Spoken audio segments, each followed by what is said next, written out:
আল্লাহ নবী সাহাবাদিগকে জানিয়ে দিলেন,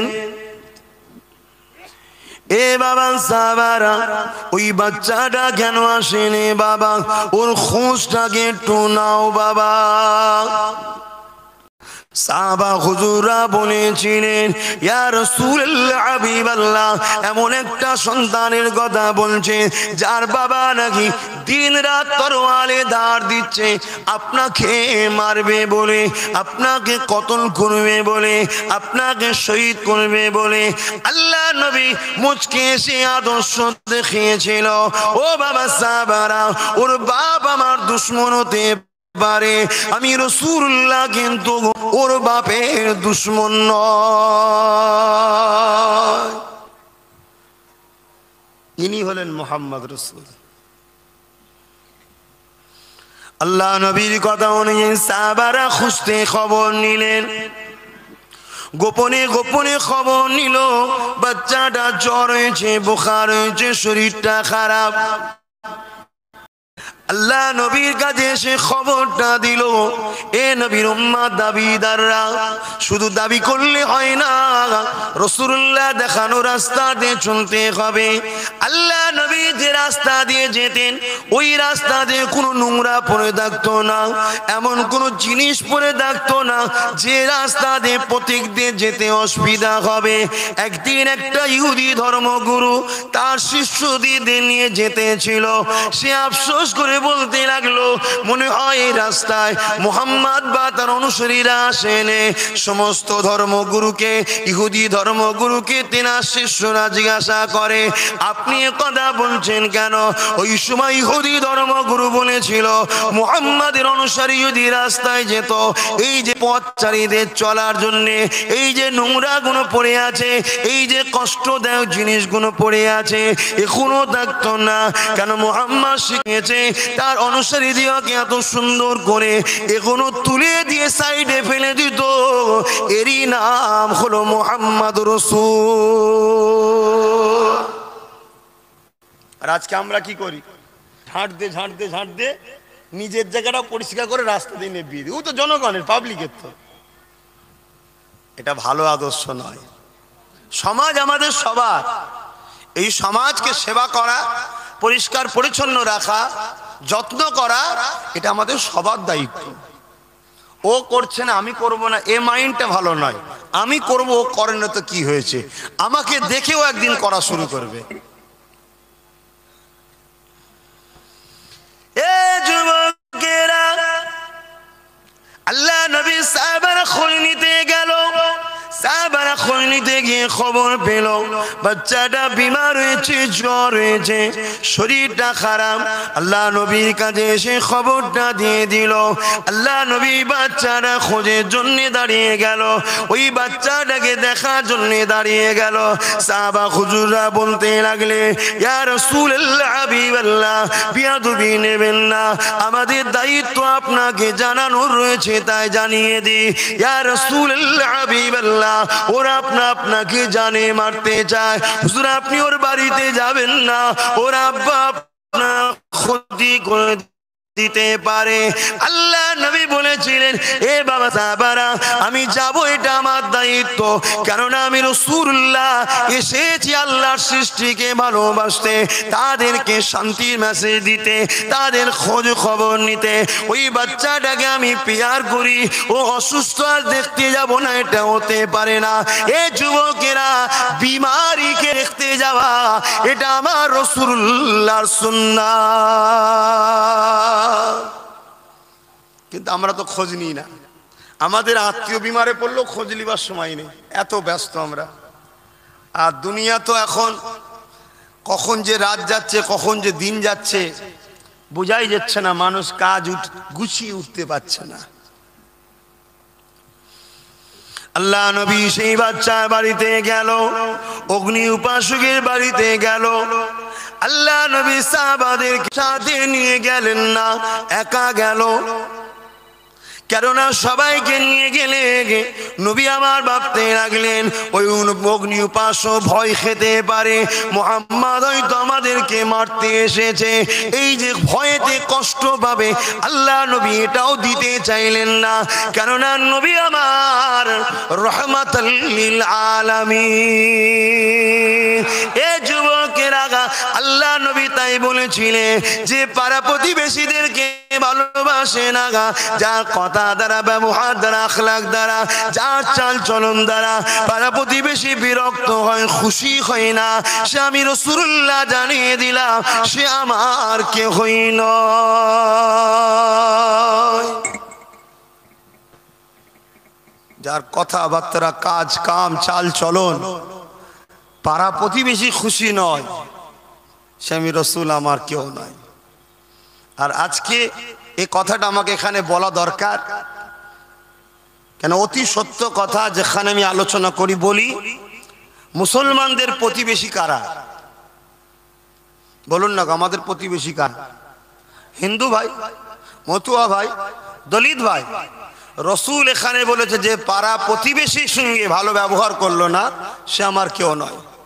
তাহলে আজকে যে কোনো ধর্মেরই হোক তারা আমাদের প্রতিবেশী। রাসূলকে যদি আমরা মানি, প্রতিবেশীর সঙ্গে ভালো ব্যবহার করা এটা আমাদের ঈমানি দায়িত্ব। বলুন আলহামদুলিল্লাহ। এটাই শিখিয়েছেন মুহাম্মদ রাসূল, এটাই শিখিয়েছেন। এই বিষয়ে একটা কথা, হযরতে আব্দুল্লাহ হুজুর বলে একজন যুবক ছেলে ছিল, নিশ্চয়ই আপনারা শুনেছেন, আবার স্মরণ করিয়ে দিচ্ছি। হযরতে আব্দুল্লাহ হুজুর বলে একটা যুবক ছিলেন। সে যুবক ব্যবসা কারবারের উদ্দেশ্যে শহরে এসেছিল। শহরে এসে একটা ঘর ভাড়া নিয়েছে, আর সেই ঘরের পাশে একজন গায়ের ইসলামের ঘর ছিল। হযরতে আব্দুল্লাহ 18-19 বছরের যুবক, এই মুসলমান যখন ঘর ভাড়া নিয়েছে, ওই গায়ের ইসলাম সে ইসলাম সম্বন্ধে জনগণের কাছে যেটা শুনেছে যে মুসলমানরা রাগী হয়, মুসলমানরা মারপিট করে, মুসলমানরা একটু হলেই মারপিট শুরু করে দেয়, গালিগালাজ করে, মন্দ কথা বলে, এই যে একটা ব্রেনে ঢুকানো আছে, তো ওই গায়ের মুসলমানের ব্রেনে ঢুকেছিল। তাই আব্দুল্লাহকে রাগাবে বলে, কষ্ট দেবে বলে তার বাড়ির সিঁড়িতে, বাইরের পোটের সিঁড়িতে প্রতিদিন ঝাঁট দিয়ে নোংরাগুলোকে ফেলে। প্রথম যেদিন ফেলে, হযরতে আব্দুল্লাহ ফজরের নামাজ পড়ে কোরআন তেলাওয়াত করে বাইরে বেরিয়েছে। ইসলামের হুকুম ফজরের নামাজের পর কোরআন তেলাওয়াত করো। সেই তেলাওয়াত করে বাইরে বেরিয়ে দেখছে সিঁড়িতে নোংরা। ইদিক উদিক তাকালেন, কাউকে কোথায় দেখতে না পেয়ে আর একটা পাত্র নিয়ে এসে ওটাকে পরিষ্কার করে, যেখানে লোক যাতায়াত করে না, যেখানে ময়লা ফেলা হয়, সেই জায়গাতে ফেলে দিল। দিবার পরে ঘরে দরজা লাগিয়ে কারবারে চলে গেছে। পরের দিন সেম কেস, আবার উনি পরিষ্কার করে ফেলে দিলেন। এভাবে কয়েকদিন যাচ্ছে, কোনো দিনের জন্য আমাদের মতো ব্যবহার করেনি। আমরা যে সুন্দর ব্যবহারটা করি, হে রে অমুকের বাচ্চা টমুকের বাচ্চা হলে গাল টাল দিয়ে আমরা ধুঁ সরিয়ে ফেলতাম, ঠিক না বেটি? এটা ইসলামের আদর্শ নয়, এটা আমার রাসূল শিখায়নি। আজকে সেই আব্দুল্লাহ এভাবে রোজ পরিষ্কার করে, যে ফেলে সে ভাবছে মনে হয় আব্দুল্লাহ গোপনে গোপনে খুঁজছে, তা আজকে ওর সামনেই ফেলবো। ময়লা নিয়ে দাঁড়িয়ে আছে, দিকে ফজরের নামাজ পড়ে কোরআন তেলাওয়াত করে বাহির হয়েছে, সামনেই ফেলেছে। ভাই ফেলে দিয়ে এবার কি করবে? ছুটবে তো নাকি? যে অন্যায় করে সে টেনশনে থাকে, ঠিক না? আজ আপনাদের অনেকে মারছে, ঘাবড়াবার কিছু নেই, আপনারা নিশ্চিন্তায় রাত্রিরে ঘুমাতে পারেন।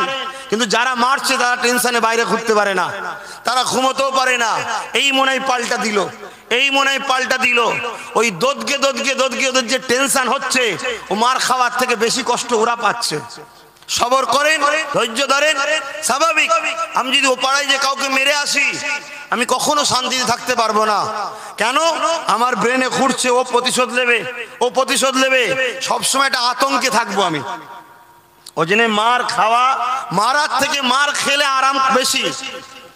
হয়তো তখন একটু লাগে, কিন্তু আরাম নিশ্চিন্তাটা বেশি। মানুষের টেনশনটা তো সবচেয়ে বড় মারাত্মক। এই যে আব্দুল্লাহকে রোজ জ্বালাচ্ছে, ওনার একটা টেনশন রয়েছে। তাই ফেলে দিয়েই ছুটেছে।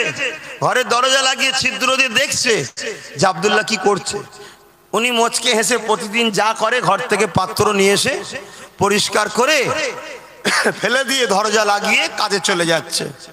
এ গায়ের ইসলামটা বেরিয়ে আব্দুল্লাহর হাত ধরেছে, বলছে এ যুবক, আমি যে তোমাকে এতদিন কষ্ট দিচ্ছি তুমি তো জানলে, কিছু বললে না কেন আসামি পেয়ে? হযরতে আব্দুল্লাহ বলেছিলেন, আমার নেতা বলেছে প্রতিবেশীকে ভালোবাসতে, তুমি আমার প্রতিবেশী, তাই। বলুন সুবহানাল্লাহ। আদর্শ দেখুন, এটা হচ্ছে ইসলামের আদর্শ। আমার নবী এইটাই শিখিয়েছে, কিন্তু আজ আমাদের জন্য ইসলামের বদলাম হচ্ছে। হযরতে আব্দুল্লাহর এই কথা শুনে সে বলল, আমি ইসলাম পিপাসিতকে পিপাসা মিটাবার নাম, বস্ত্রহীনকে বস্ত্র দিবার নাম, মা বাপের সম্মান প্রতিষ্ঠিতর নাম, গরিবের অধিকারের নাম, অসহায়কে আশ্রয় দিবার নাম, নাই প্রতিষ্ঠিতর নাম, অন্যায়কে মিটিয়ে দিবার নাম, এর নামই হলো ইসলাম। আরবিতে এসেছে, যেটা সালাম থেকে এসেছে, যারটা শান্তির নাম ইসলাম। জোরে বলুন সুবহানাল্লাহ। বাবেরা, নওজওয়ান তরুণেরা, এ নবী পাকের প্রেমিকেরা, হযরতে আব্দুল্লাহ হুজুর তখন এই আখলাক চরিত্র দেখে ওই মানুষটা মুগ্ধ হয়ে গেল। আব্দুল্লাহ আমার নবী সম্বন্ধে আব্দুল্লাহর কাছে আমার নবী সম্বন্ধে জানতে চাইলো। আল্লাহ নবীর শিক্ষা আদর্শকে যখন জানিয়ে দিল, ওই সময় দেখা যায় ওই মানুষটা আমার নবীর দিবানা প্রেমিক হয়ে যায়। এ যুবক, আল্লাহ নবী বাচ্চাকে দেখতে গেল। নবী আমার একা গেলে, সঙ্গে কাউকে নিয়ে গেলেন না। আল্লাহ নবী ঘরের বাইরে থেকে ডাক দিলে, এ আব্দুল্লাহ, এ আল্লাহর বান্দারে, আমি কি ভেতরে যেতে পারি? কে আছো একটু বাইরে আসো। ওই অগ্নি উপাস্য অবাক হয়ে গেলে, কে এমন করে ডাকে? কেননা তৎকালীন সময়েতে কারো ঘরে যে সুন্দরী নারী থাকতো সেটা সুরক্ষিত ছিল না, কারো ঘরে যে ধন দৌলত থাকতো ওটা সুরক্ষিত ছিল না। আজ আমার বাড়িতে ঢুকার পারমিশনটা কে চাইছে? এই অবাক হয়ে বাড়িওয়ালা তাড়াতাড়ি অগ্নি উপাস্য বেরিয়ে এলো, বাইর হয়ে দেখতে লেগেছে যে মুহাম্মদকে আমরা মারার জন্য সরওয়ালে ধার দিয়ে বেড়াই, সে মুহাম্মদ আমার দরজা কোণায় দাঁড়িয়ে আছে।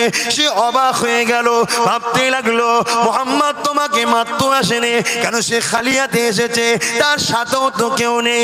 এই যে চিন্তা করতে লেগেছে, আল্লাহ নবী নিজে থেকে বলতে লাগলো, বাবা তোমার বাচ্চা আমার দরবারে যায়, তাকে আমি ভালোবাসি, পেয়ার করি। সে আজকে অসুস্থ খবর পেয়েছি, তাই তাকে দেখতে এসেছি। ওর দিলটা আঘাত দিল, চোখ দিয়ে পানি ছলমল করতে লাগলো। আর এই মুহাম্মদকে গালি দি, এই মুহাম্মদকে মারতে চায়, যে কিনা আমার বাচ্চার খোঁজ নিতে গেছে, অথচ বাপ হয়ে কখনো আমার বাচ্চার খোঁজটা নিতে পারিনি। সেই সময়তে বাপ মা নিজের সন্তানকে এত আদর যত্ন করতো না। আজ যে সন্তানেরা মা বাপের ভালোবাসা পাচ্ছ, এটা আমার নবী মুহাম্মদ রাসূলের অবদান।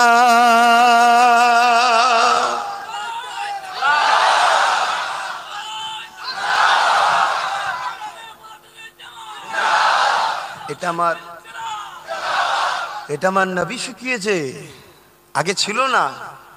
১,৫০০ বছর আগে মানুষ অন্ধকারে চলে গিয়েছিল। আজও যেমন কিছু সমাজে দেখা যায় নিজের মা নিজের ছেলেকে হত্যা করেছে।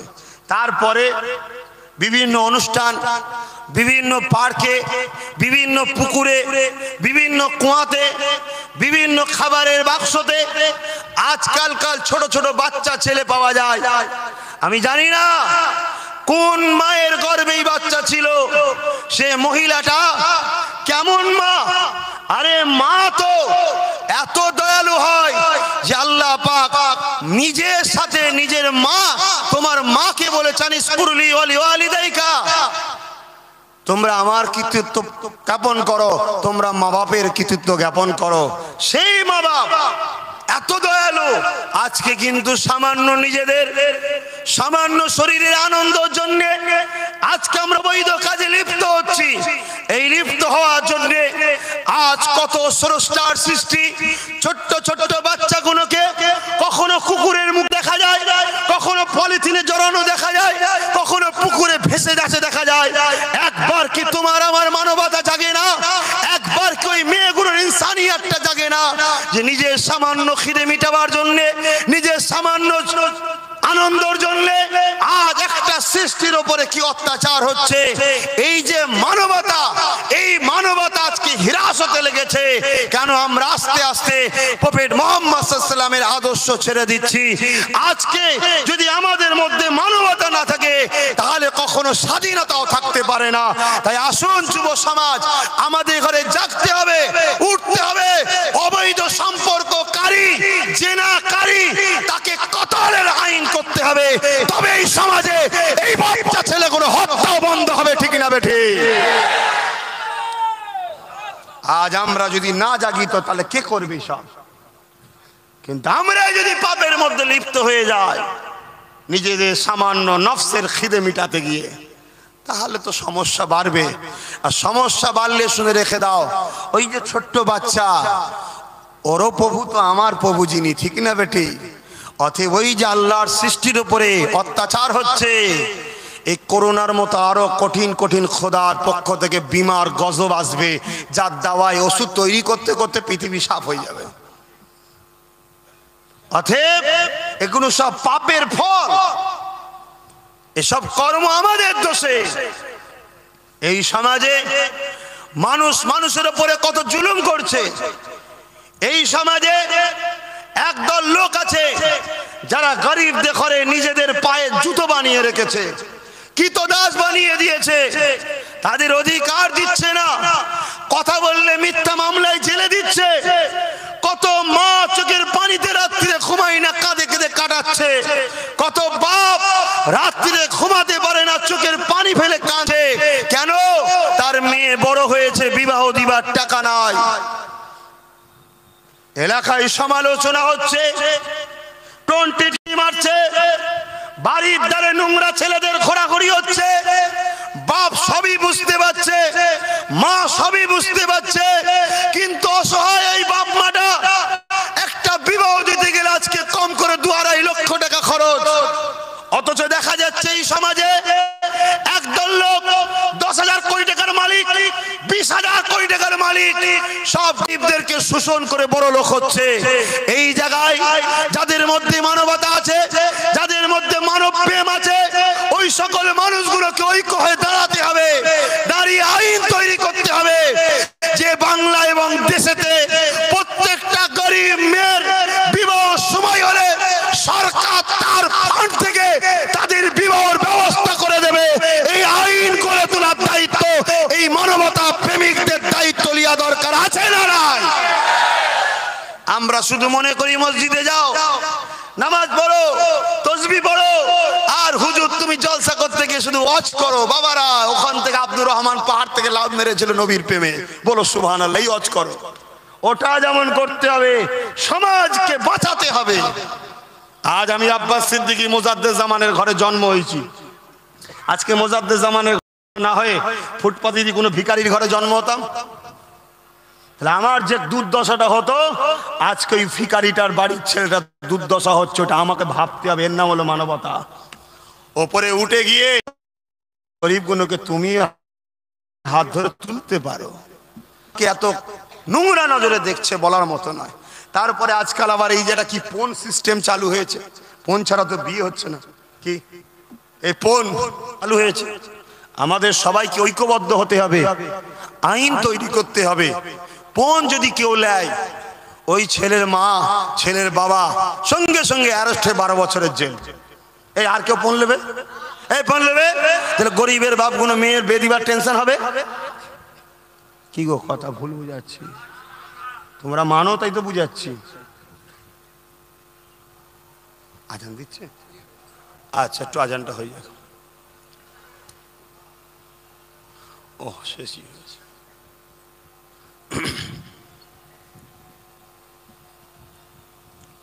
اللهم رب هذه الدعوة التامة والصلوات القائمة آت محمدا الوسيلة الفضيلة الدرجة الرفيعة وبعثه مقاما محمودا الذي وعدته رزقا صفاء إنك لا تخلف الميعاد لا إله إلا الله। আমার নেতা তো এইগুলোই শিখিয়েছিল, আল্লাহ নবী তো এটাই শিখিয়েছিল, গরিবকে বাঁচানো। আল্লাহ নবী জানিয়ে দিলেন, এ দুনিয়া মানুষেরা, লা ইয়ারহামুল্লাহু মান লা ইয়ারহামুন নাস, যে মানুষের উপরে দয়া করে না মহান স্রষ্টা আল্লাহ পাকে দয়া কখনো সে পাবে না। এখানে লা ইয়ারহামুল্লাহু মান লা ইয়ারহামুল মুসলিম নেই, মান লা ইয়ারহামুন নাস আছে। নাস আরবি কথা, যেটা আপনারা সবাই জানেন, এর বাংলা মানে হলো মানুষ, অর্থাৎ যে মানুষের উপরে দয়া করবে না সে মহান স্রষ্টা দয়া পাবে না। এ যুবকেরা, তরুণীরা, বাবেরা, এখানে নাস বলতে মানুষ। তাহলে মুসলমান বিপদে পড়লে যাব, গায়ের ইসলাম বিপদে পড়লে যাব না, মুসলমান বিপদে পড়লে যাব, দলিত বিপদে পড়লে যাব না, মুসলমান বিপদে বললে যাব, হিন্দু বিপদে বললে যাব না, এটার নাম ইসলাম নয়। এই যুবকেরা, তরুণীরা, আব্বারা, ইসলামের সব থেকে বড় ইবাদত হলো নামাজ। আল্লাহ নবী জানিয়ে দিলে তুমি নামাজের মধ্যে রয়েছো। ঠিক এমনই সময়েতে তোমার এলাকার একটা বাচ্চা হয়তো পুকুরে পড়ে গেছে বা কোনো বিপদে পড়েছে, কেউ তোমার কাছে চিৎকার আওয়াজ এসেছে, বাঁচাও বাঁচাও বাঁচাও। আল্লাহ নবী জানিয়ে দিলে সব থেকে বড় ইবাদত হলো নামাজ। ওই নামাজটা তুমি ছেড়ে দাও, ছেড়ে দিয়ে আগে ওই অসহায় বিপদগ্রস্ত মানুষটাকে উদ্ধার করো, তবেই তুমি ইসলামকে মানলে। এ যুবকেরা, তরুণেরা, এখন কেউ যদি বলে ওই বিপদগ্রস্ত মানুষটা যদি হিন্দু হয়, ওই বিপদগ্রস্ত মানুষ যদি খ্রিস্টান হয়, ওই বিপদগ্রস্ত মানুষটি মতুয়া হয়, ওই বিপদগ্রস্ত মানুষটি আদিবাসী দলিত হয়, তাহলে কি নামাজ ছেড়ে দিতে হবে? এ যুবকেরা, তরুণীরা, আব্বারা, আল্লাহ নবী এখানে মানুষের কথা বলেছে, কোন ধর্মের কথা বলেনি। আর একটা বিষয় হলো, সবাইকে সৃষ্টিতে একজন করেছে, আল্লাহর সৃষ্টিকে ভালোবাসবে, আল্লাহর সৃষ্টিকে বিপদ দিয়ে উদ্ধার করবে। এর মানে তো তুমি আল্লাহকেই ভালোবাসলে।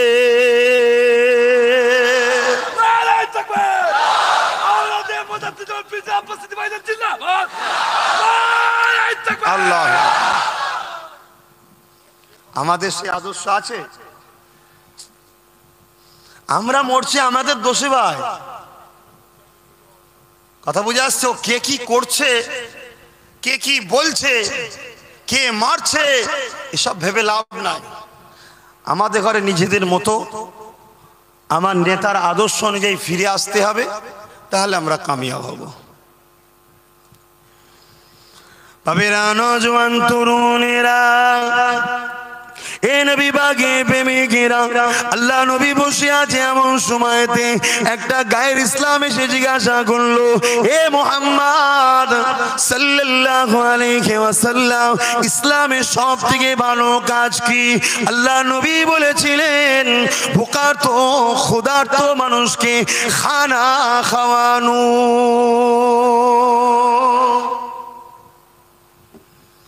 এ নওজোয়ানেরা, এ নবী বাগে প্রেমিকেরা, আজকে আমার সমাজে এমনও মানুষ রয়েছে দৈনিক দুপাশের খাবারকে নষ্ট করে।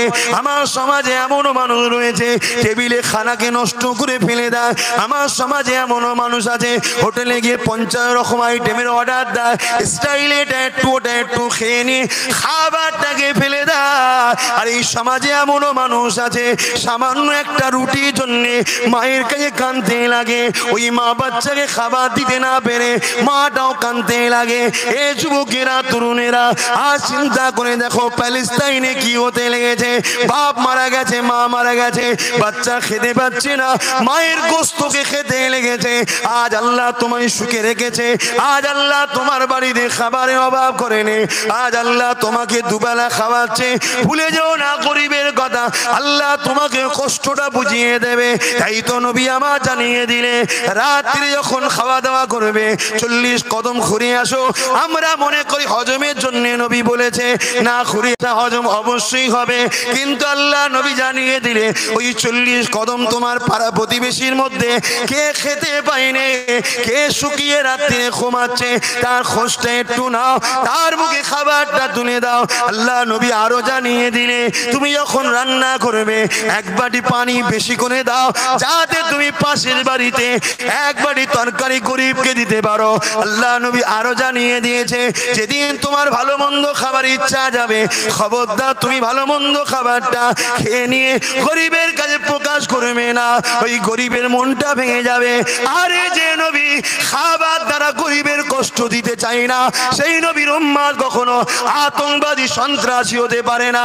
আজ বিশ্বের বুকে মিডিয়া আমার নবীর উম্মতদেরকে অপমানিত করার জন্য সন্ত্রাস আতঙ্কবাদী করে প্রচার করতে লেগেছে।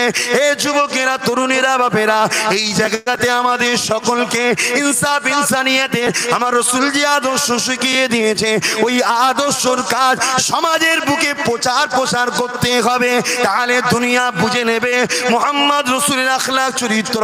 দুনিয়া যেমন দলে দলে সেদিন আমার নবীর পিছনে ছুটেছিল, কিয়ামত পর্যন্ত আমার নবীর গুণগান এই জমিনে সবাই গাইতে থাকবে। আমরা তো লুটার ধান্দায় আছি, দেবো কি করে? কি অসুবিধা হচ্ছে নাকি?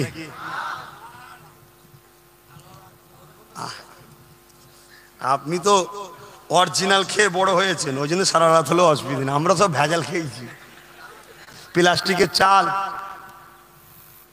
মুড়ে এক জায়গায় ফেলে দিলে ডব খেচ্ছে। 93 বছর বলছে সারা রাত হবে, আর আমাদের 13 বছরে বলছেন ঘুমোতে হবে।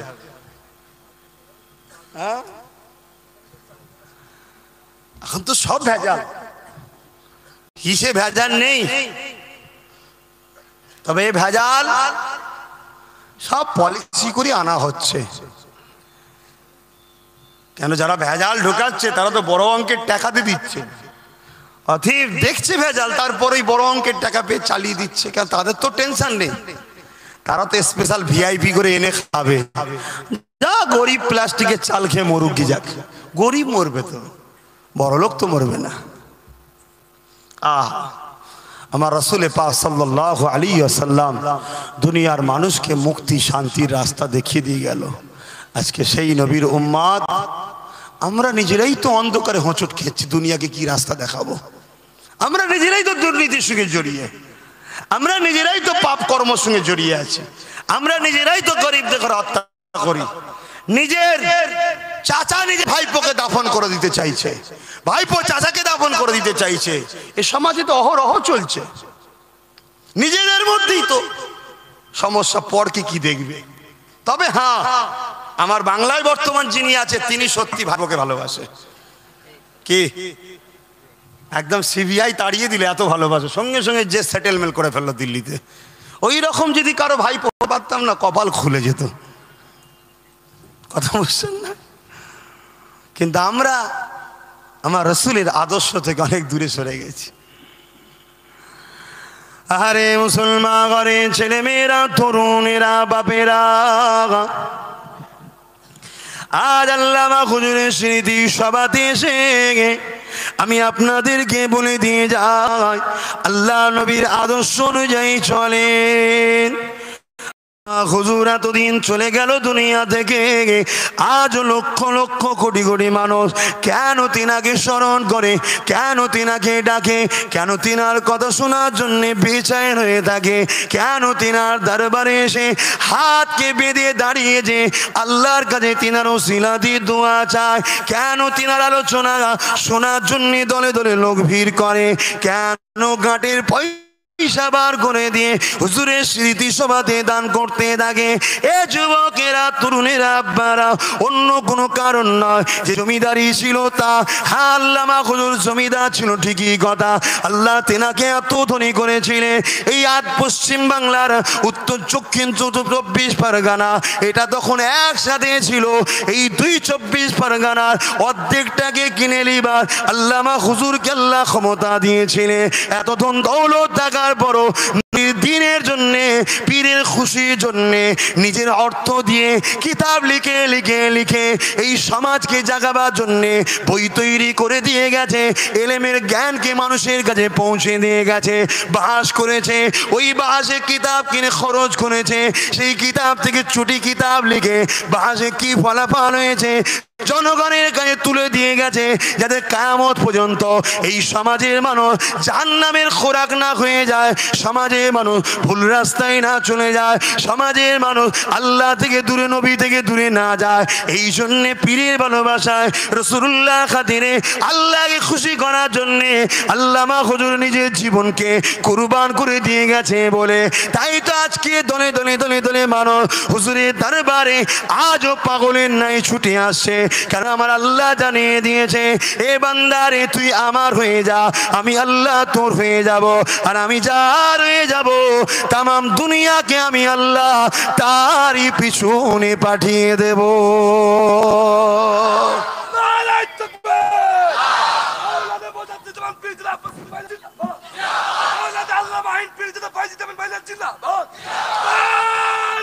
আল্লাহ, আজ মানুষ তো কত এসেছিল, এখানে হয়তো অনেক কটা রুহুল আমিন পাওয়া যাবে,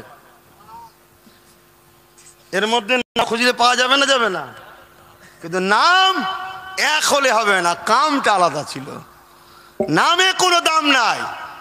আমার রাসূলুল্লাহ চাচার নাম ছিল হযরত আব্বাস, আমার নাম আব্বাস, এক নাকি না, কাম আলাদা ছিল। আমরা তো তিনাদের নকশা কদমের গোলাম আমরা, অতএব নাম অনেক পাওয়া যাবে। আজও খুঁজলে অনেক হাসান পাওয়া যাবে, আজও খুঁজলে 200 টাকা দিলে দালালি শুরু করবে, 200 টাকা দিলেই মাথা নত করে দেবে। আর আমার রাসূলের নওয়াসা ইমামে হাসান হোসাইন গর্দান কেটে দিয়েছে, তথাপিও মাথা কোনোদিন নত করেনি। আর যে মাথা নত আল্লাহ ছাড়া অন্য কারো কাছে না করে, তার মাথাকেও আল্লাহ কখনো হ্যাট করেনি।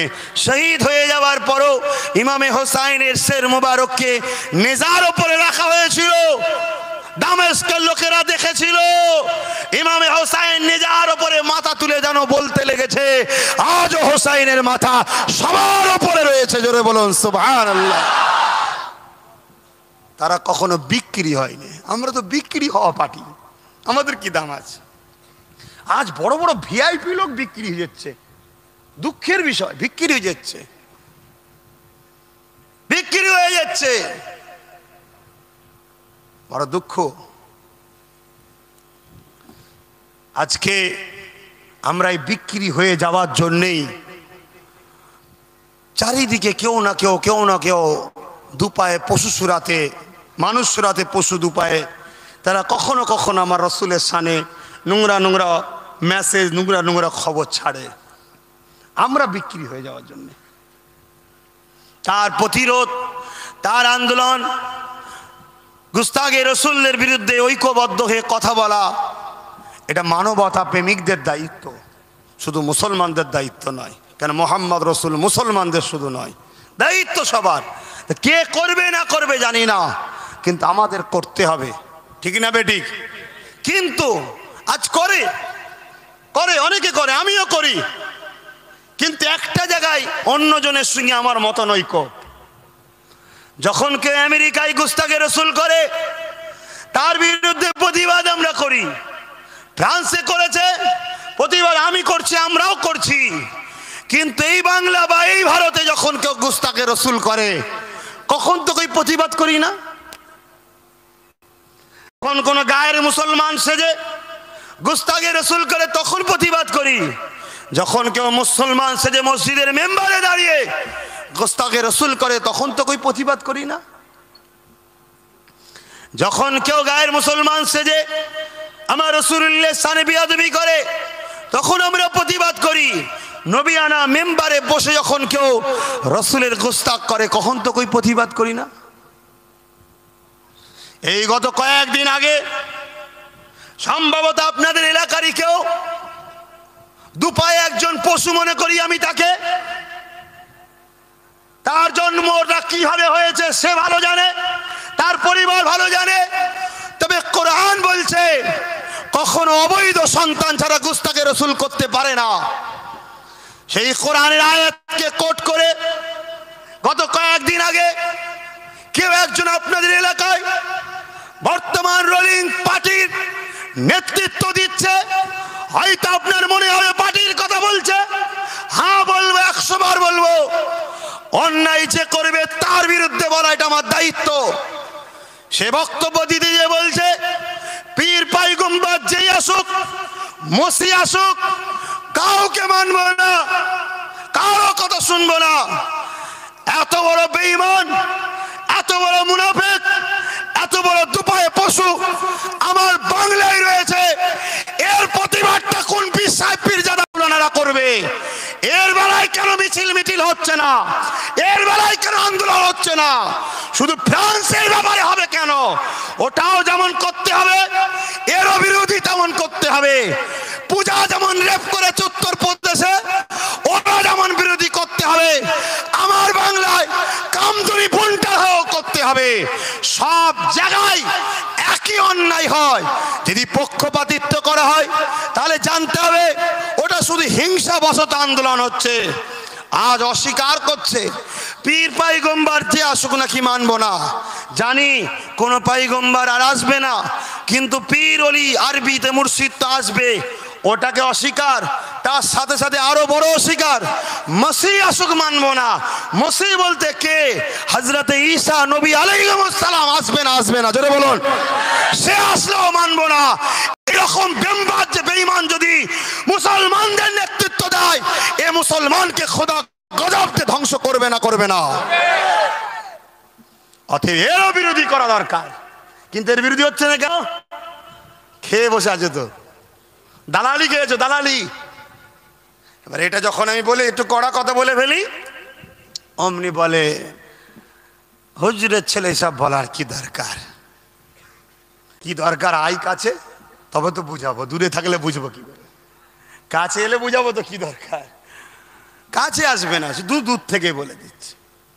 বলুন, আন্দোলন আমাদেরকে করতে হবে। আল্লাহ রসুল বলল তিনটে জিনিস, অন্যায় দেখলে হাত দিয়ে প্রতিরোধ করো, নাই মুখ দিয়ে করো, নাই অন্তর থেকে ঘৃণা করো। এই তিনটের মধ্যে কোনো একটা যার মধ্যে নাই, রসুল বলছে তার মধ্যে ঈমান নাই। আজ নবী মুহাম্মদ সাল্লাল্লাহু আলাইহি ওয়াসাল্লামের কার্টুন তৈরি করেছে, এর আগে ফিল্ম করেছে, এদের দোষ নয়। এদের সাহস হলো কি করে? ওটাকে খুঁজতে হবে। এদের পিছনে কোনো মুনাফিক আছে। ওর যেমন প্রতিবাদ করা হচ্ছে, অবশ্যই যারা প্রতিবাদ করছে তাদের প্রতিবাদকে সাধু জানাচ্ছি। যদি রসুলের জন্য করা হয়, যদি নেতার জন্য করা হয়, কিন্তু যদি লোক দেখানো হয়, ওই প্রতিবাদকে ধিক্কার জানাই। তুমি যদি রসুলের জন্য করো, তাহলে তোমার বাংলাতে আজ মাদ্রাসা কোনো বিরান হয়ে যাচ্ছে প্ল্যান করে। এটাও তো রসুল নাকি? মাদ্রাসা নবীরই তো নাকি? তাহলে এর প্রতিরোধটা করবে কে? 2011 থেকে এই মাদ্রাসায় নিয়োগ বন্ধ আছে, যাতে করে মাদ্রাসায় শিক্ষা যাবে না, মাদ্রাসার পড়া সব ধ্বংস হয়ে যাবে, মাদ্রাসা কোনো বন্ধ হয়ে যাবে। এই সে নাটক, এই যে ষড়যন্ত্র। আসামে মাদ্রাসায় টাকা দেওয়া হবে না, ওর মিছিল হচ্ছে। আর আমার বাংলায় মাদ্রাসার নিয়োগ বন্ধ হয়ে গেছে, এর মিছিল বিরোধী করবে না কেন? এটাও করা দরকার আছে। তাহলে এই যে দালালিপনা, এই দালালদের থেকে যদি দূরে না থাকো, জীবনে তোমরা মাথা তুলতে পারবে না। তোমাদের ধ্বংস, হে আমার কওম, তোমাদের ধ্বংস হিন্দুরা করে রে, তোমাদের ক্ষতি দলিতরা করে রে, তোমাদের ক্ষতি মতুয়ারা করে রে, তোমাদের ক্ষতি করেছে তোমাদের রাহনুমা সেজে। যারা তোমাদের মাথার উপরে উঠে নেচেছে, তারা দালালি খেয়ে তোমাদের ক্ষতি করেছে। কথা খারাপ লাগলে মাফ করবেন। জবান দিয়েছে আল্লাহ, আল্লাহ ছাড়া কাউকে খুশি করার জন্য কথা বলিনি। এই যে আমি মতুয়া হিন্দু দলিতদের ভালোবাসি একমাত্র আল্লাহর জন্য, কারণ আমাকে যিনি সৃষ্টি করেছে ওনাদের ঘরও তিনি সৃষ্টি করেছে। অতএব আল্লাহর সৃষ্টিকে কেন ভালোবাসবো না? অতএব এই যে কথাগুলো আমি বলছি গরিবদের হয়ে, দুনিয়ার কাউকে খুশি করার জন্য নয়, একমাত্র স্রষ্টাকে খুশি করার জন্য করছি। তাই প্রত্যেকটা অন্যায় অন্যায়, তাতে যেই করুক, পীরের আওলাদ যদি অন্যায় করে ওটাও অন্যায়, চাষির ছেলে অন্যায় করলো ওটাও অন্যায়, মুচির ছেলে অন্যায় করলো ওটাও অন্যায়। এর জন্য আলাদা শাস্তি, ওর জন্য আলাদা শাস্তি। এই দ্বিচারিতা ইসলামে নাই, ইসলামে পক্ষপাতিত্ব নাই। রাসূল পাক সাল্লাল্লাহু আলাইহি ওয়াসাল্লাম যে আদর্শ আমাদেরকে দিয়ে গেল, যেটা দ্বারা পৃথিবী মুক্তি পেল, অশান্তির দামানাল থেকে মানুষ বাঁচলো, আজকে সেই সব ছেড়ে দিয়ে আমরা বসে আছি। তাই তো আমরা এত পথভ্রষ্ট, তাই তো আমরা এত বিপদগ্রস্ত। আল্লাহ আমাদের সকলকে পরিবর্তন হবার তৌফিক দেন, বলুন আমিন। আমি দাওয়াত দিচ্ছি ইমাম হজরতদের, আমি দাওয়াত দিচ্ছি উলামা হজরতদের, আমি দাওয়াত দিচ্ছি হাফেজ সাহেব হজরতদের, আমি দাওয়াত দিচ্ছি, আসুন এ সমাজ আমাদের মুখের দিকে তাকিয়ে আছে, এ সমাজকে আমাদের পরিবর্তন করতে হবে। শুধু মাদ্রাসা তৈরি করে ভরা দিলে হবে না, তার সাথে সাথে ইংলিশ দিতে হবে, ভূগোল দিতে হবে, বিজ্ঞান দিতে হবে, অঙ্ক দিতে হবে, সমস্ত বিষয়ে শিক্ষা দিতে হবে। সবটাই তো ইসলামে জায়েজ আছে, সব শিক্ষা অর্জন করতে হবে, তবে তাকাতে পারবো, তবে তো আমার সমাজ জাগবে। সাথে সাথে আমাদের বিশাল একটা দায়িত্ব আছে, আগিয়ে আসুন সবাই মিলে।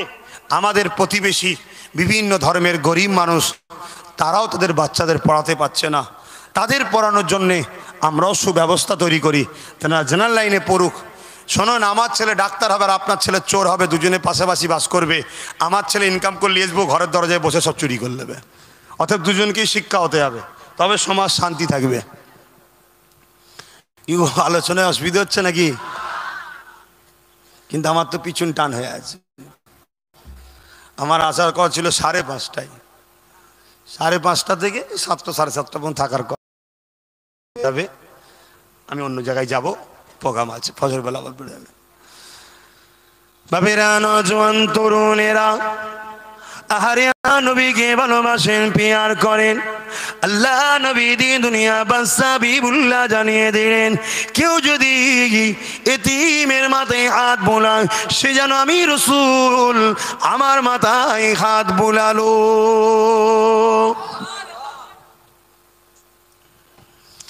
এ যুবকেরা, এ নবী বাগে প্রেমিকেরা, এ রসুলে দিবানারা, আসুন আমরা আমার বাংলাকে, আসুন আমার দেশকে জাতি ধর্ম বর্ণ নির্বিশেষে প্রতিটা আল্লাহর সৃষ্টির পাশে দাঁড়ায়, একে অপরে মিলে মিশে চলি।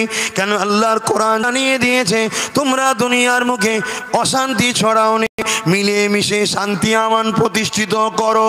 এই জায়গায় আমাদের সবার দায়িত্ব রয়েছে। এ যুবকেরা, তরুণেরা, আব্বারা, আল্লাহ সৃষ্টিকে ভালোবাসলে কি লাভ হবে শুয়ে রেখে দেয়। কম বেশি আপনারা সবাই জানেন, আল্লাহ নবী দিন দুনিয়া বাদশা হাবিবুল্লাহ সাহাবা হুজুরদিগাকে জানিয়েছে, আমার সাহাবারা, কাল কিয়ামত যেদিন হবে বিচারের দিন, ওই দিনে একটা বান্দাকে আল্লাহ পাক উঠাবে। ওই বান্দাকে বলতে লাগবে, বান্দারে আমাকে হিসাবটা দে। বান্দা হিসাবটা নিতে থাকবে, ওই সময় বলতে লাগবে, আল্লাহ আপনি আমার হিসাবকে নেবেন না, আল্লাহ আল্লাহ আপনি আমাকে সবার সামনে অপমানিত করবেন না, আপনি আমাকে গোপনে গোপনে জাহান্নামী করে দেন। কেন দুনিয়া জমিনে আমি অনেক অন্যায় করেছি, দুনিয়া জমিনে অনেক ভুল করেছি, দুনিয়া জমিনে অনেক পাপ করেছি, আল্লাহ আপনি আমাকে গোপনে গোপনে জাহান্নামী করে দেন। আমার আল্লাহ বলতে লাগবে, বান্দারে লা তাখনাতু মির রাহমাতিল্লাহ, বান্দারে আমার রহমতে নিরাশ হয়ে যাস না। বান্দা তোর আমলনামাটা দেখা, বান্দা আমলনামাকে দেখাতে লাগবে, গুনাহ গুনাহ অন্যায় অন্যায় পাপ পাপ ভর্তি রয়েছে। এই সময় দেখা যাবে একটা শুধুমাত্র ভালো কাজ পাবে, ওই একটা ভালো কাজ পাওয়ার জন্য আল্লাহ পাক খুশি হয়ে যাবে। খুশি হয়ে যে রহমতে দুনিয়া জোশ মেরে বলবে, বান্দারে যা তোর একটা ভালো কাজ আমার পছন্দ হয়েছে, এর বিনিময়ে আমি আল্লাহ পাক তোকে সমস্ত গুনাহকে চেপে দিয়ে আমার রহমতের বিনিময়ে আমি আল্লাহ তোকে জান্নাতি বানিয়ে দিলাম। বান্দা কি এমন কাজ আল্লাহ পাকের পছন্দ হবে, কিতাবের মধ্যে পাওয়া যায়। ওই বান্দা একদিন প্রচন্ড গরমের সময় রাস্তাতে যেতে ছিল, ওই সময় দেখতে পায় রাস্তাতে একটা পশু বাঁধা রয়েছে, যে কিনা রৌদ্রতে পিপাসা চোটে জিভটা বাহির হয়ে গেছে। ওই বান্দার উপরে দয়া হয়েছে, পশুর উপরে তাকে ছায়াতে বেঁধে দিয়ে পানি পান করিয়েছিল। আমার আল্লাহ বলতে লেগেছে, বান্দারে আমি আল্লাহ দয়ার মালিক, আমার দয়া নিয়ে আমার সৃষ্টির উপরে দয়া করেছি, আমি মালিক হয়ে কেন তোর উপরে দয়া করব না? এ বান্দারে আমি আল্লাহ তোর গুনাহকে মাফ করে দে, আমিও তোকে নাজাত দিয়ে দিলাম।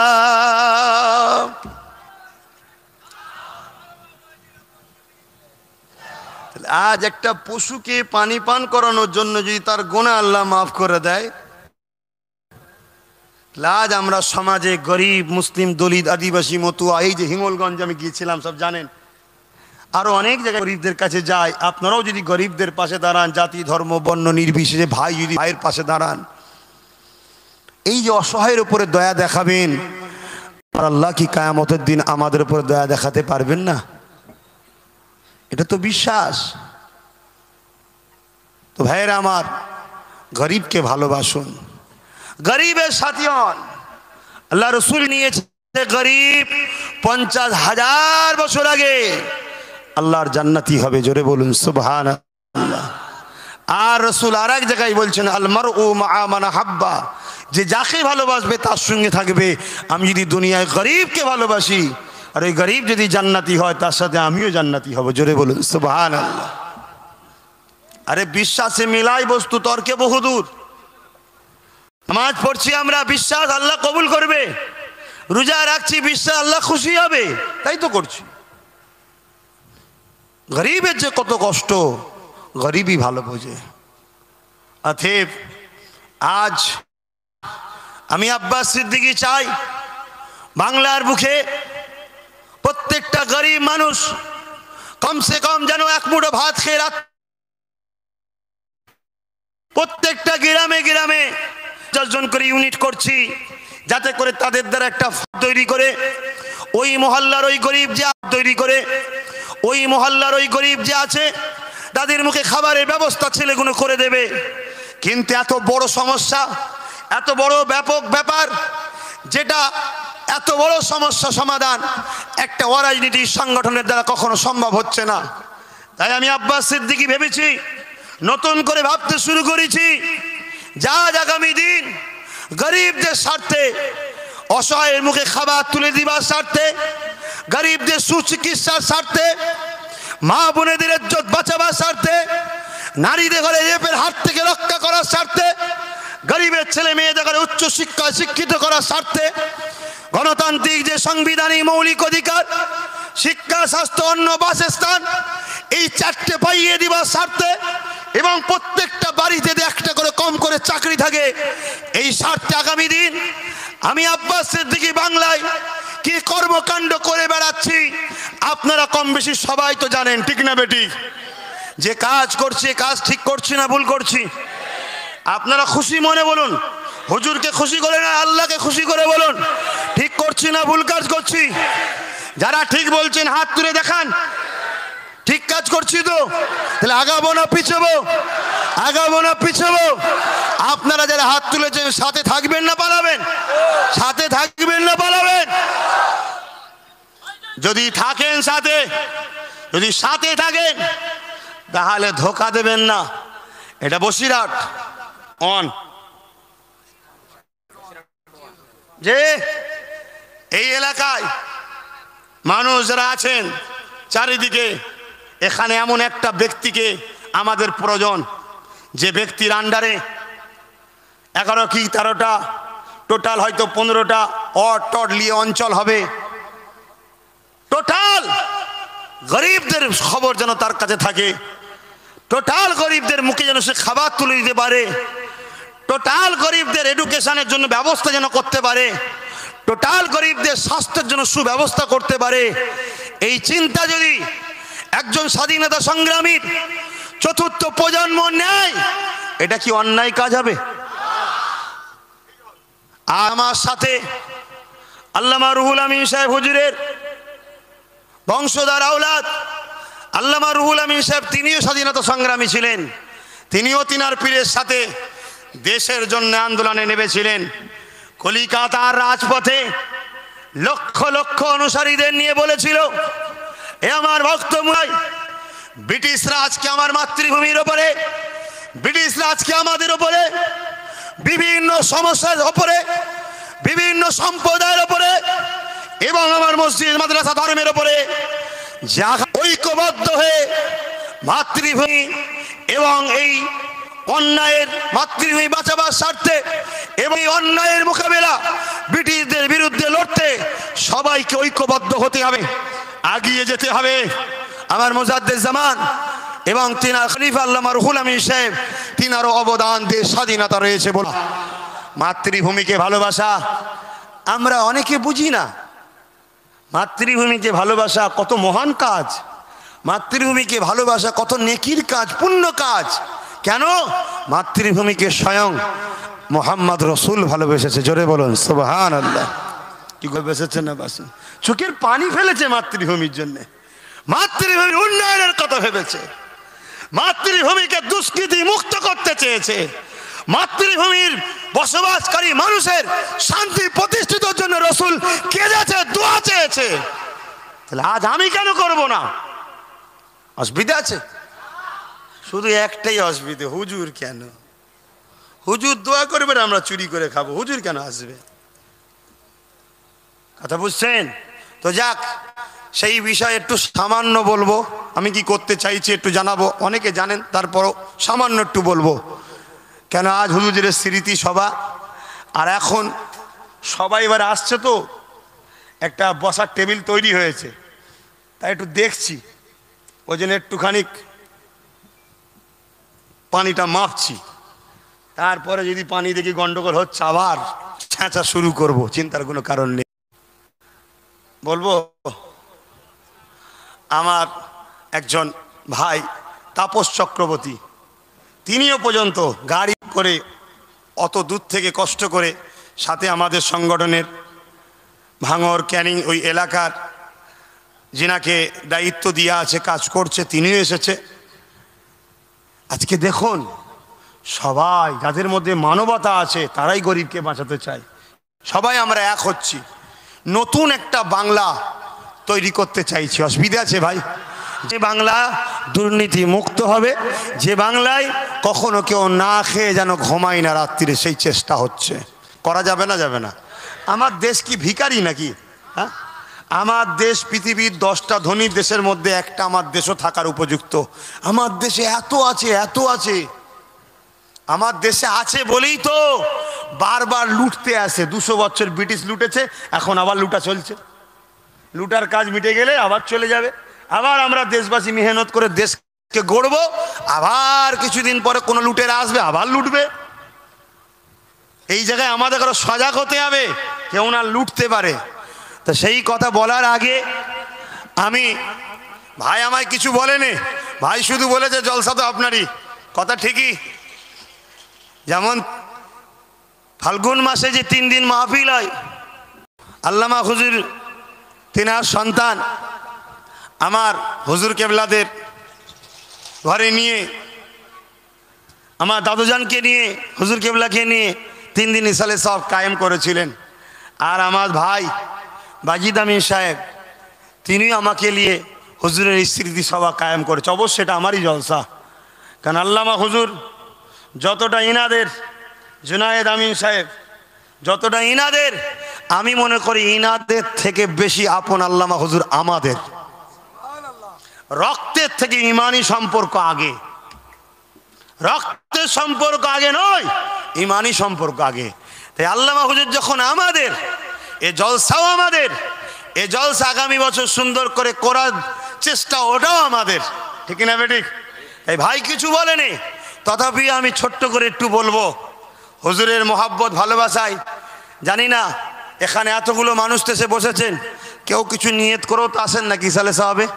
কি সেদ্ধ নাকি? থেকে 3000 করে টাকা চাইবো, যারা আগামী বছর এই মাহফিলের জন্য দেবেন। দেখি হুজুরের দোয়ালিবার আশায় 50টা লোক 2000 করে টাকা, আর 50টা লোক, এই 50 লোক 3000 করে, আর 50টা লোক 1000 করে টাকা। যদি নগদ থাকে নগদ, আর না হয় কিছু ছেলেকে নামান একটু লিখে লিখি। আর আমি তারপরে কি করতে চাইছি 2021-এ ওটা একটু বলে দেবো। আর আমি কিছু ছেলেকে পাঠাচ্ছি, কিছু ছেলেদেরকে পাঠাচ্ছি, এছাড়া 500, 1000, 200, 300 যে যা হুজুরের জলসাতে শরীক হবেন একটু হয়ে যান। কিছু ছেলেকে পাঠাও, নাম লিখার প্রয়োজন আছে না? খুশি মনে দেবেন, যে অনেকবার বেখিয়াল হয়ে যায়, তো একটু যদি লিখবেন। নগদ যারা দিচ্ছে দিদি, কেউ হয়তো আনেনি, হয়তো ভালোবাসায় দিবার শখ যাচ্ছে। আমাদের হাওড়া জেলা থেকে হুজুরের জলসাতে কত আছে? হ্যাঁ, তুমি হাওড়া জেলার সেক্রেটারি, 3000 দিলে হয়?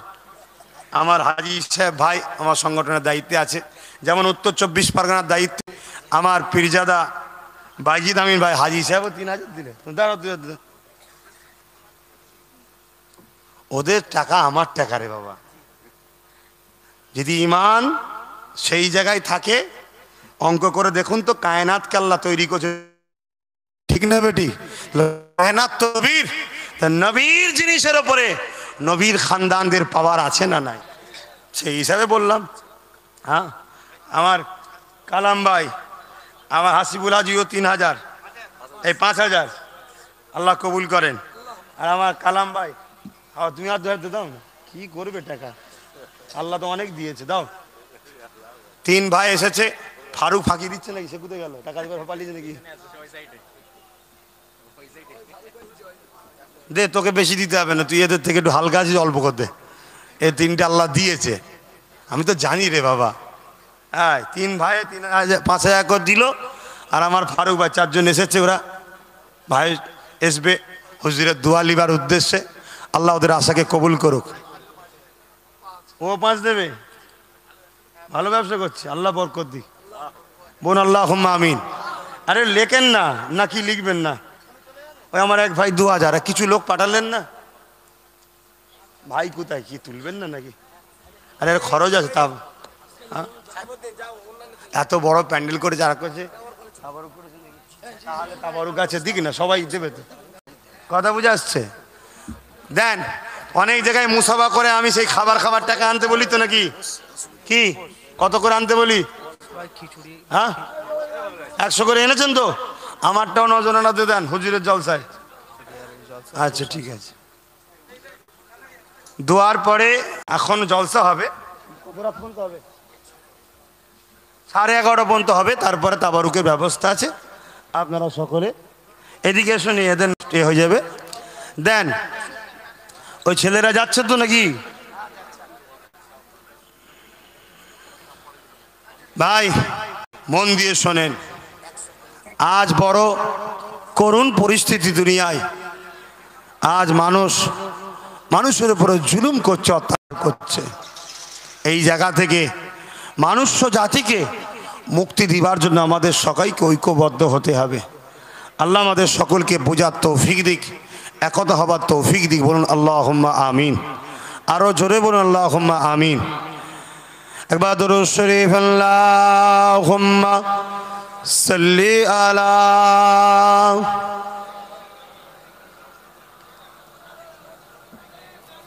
ওটা করুন, আসতে হবে না। ওই ছেলেরা যাচ্ছে, ওদের হাত দেন। দরুদ শরীফ, আল্লাহুম্মা সাল্লি আলা সাইয়্যিদিনা মাওলানা মুহাম্মদ ওয়া আলা আলি সাইয়্যিদিনা।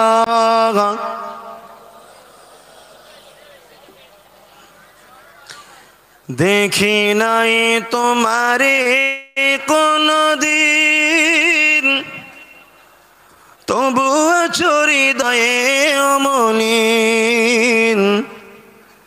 দেখি নাই তোমারে কোনদিন, কোনদিন।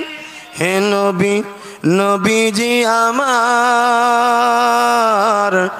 তুমি আছো হৃদয়ের গভীরে, তুমি আছো হৃদয়ের গভীরে।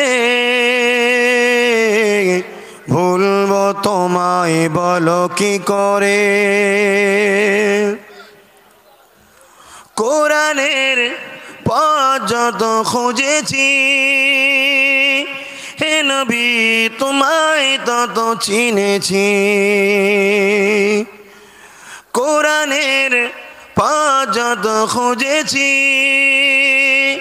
হে নবী তোমায় তত চিনেছি। কোরআনই জানিয়েছে আমায়, ওয়ারাফা'না লাকা যিকরাক। হে নবী, নবীজি আমার, তুমি আছো হৃদয়ের গভীরে আল্লাহুম্মা সাল্লি আলা।